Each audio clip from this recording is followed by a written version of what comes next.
From a dog bone to cartoon characters, this year's submissions were very creative and tasty as well. Products such as the lip balm are just some of the many things that can be made from Miss Horton's natural honey. The gates of Riddle Pace Field will be locked this weekend because the Trojans will be down in Miami taking on the Golden Panthers of Florida International. 18-year-old Troy freshman Andrew Salter passed away Friday night in a Dothan hospital from pneumonia after suffering from a case of the flu in previous days. Word of his death took the university community by surprise. I think our initial thought Friday when we got the word was one of shock and surprise. I had spoken to his father on Thursday, and his father had said he looked like he was doing a little better, and things were beginning to stabilize. So when we got the word Friday that he had passed away, it was really just one of shock. It's a really somber attitude is the best I can describe it. You can sort of just see and feel it at the house. After we heard the news, a bunch of fraternity brothers, we were up sitting on the steps kind of just talking about it, and two guys had pulled up that hadn't heard the news yet, and the first thing they said was, man, why does everybody look so sad? So it's something that you can definitely see and feel around the house and just around our fraternity brothers. Reeves says that although Salter had the flu, it has yet to be determined if he had contracted H1N1. I don't know for a fact he had the swine. I know he had the flu. He did have the flu. Whether it was actually diagnosed as the H1N1 or the swine flu, I'm not 100% sure on that, but I do know he had the flu prior to the contracting pneumonia.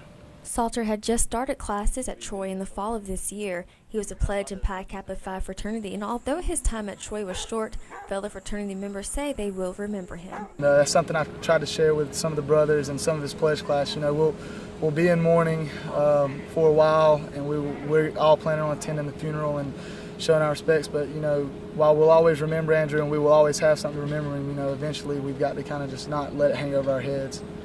Although it is still unknown as to whether or not Salter had H1N1, the university remains vigilant in containing the spread of flu on campus. I think we will stay the course with doing the things that they recommend of, communicating with people about washing their hands, covering their cough, staying home if you've got the flu, self-isolating yourself.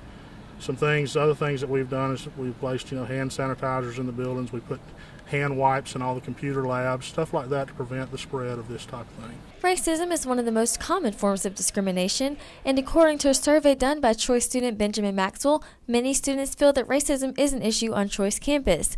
Maxwell began the racism movement, and he tells us how it started from a sociology project to what it is today. It started off as a sociology project for a sociology class, Problems in Society.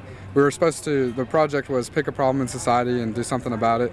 And I ended up, with some help from friends, coming up with racism.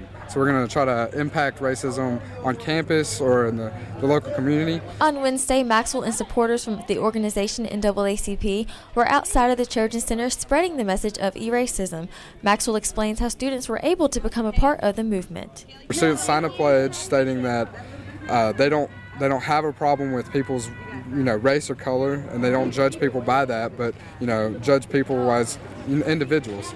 After signing that pledge, they receive a wristband that shows their stand, and it makes a stand to it sets an example to older generations that racial discrimination is no longer acceptable, and also uses our generation to set the tone for generations to come. Jackie Crane, student and member of NAACP, shares her personal experience with racial discrimination and why she feels it needs to come to an end.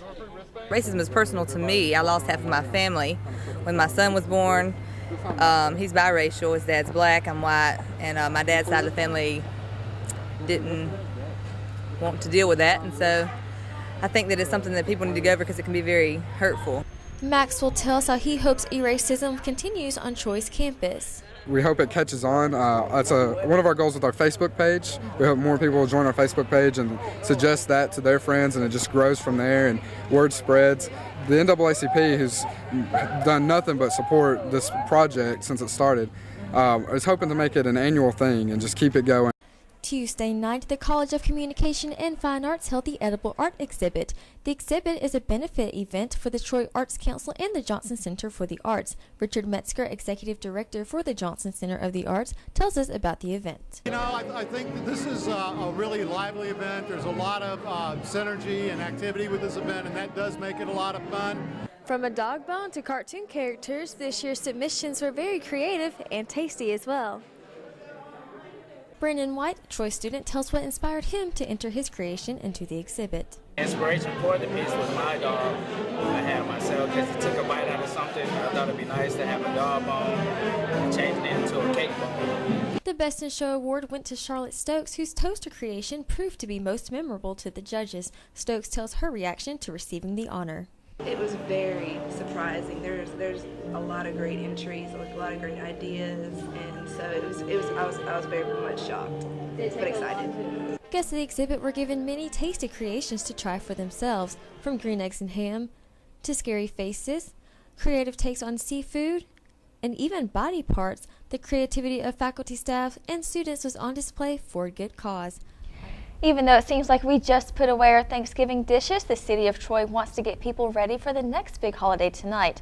The annual City of Troy Christmas Parade is tonight on the square in downtown Troy.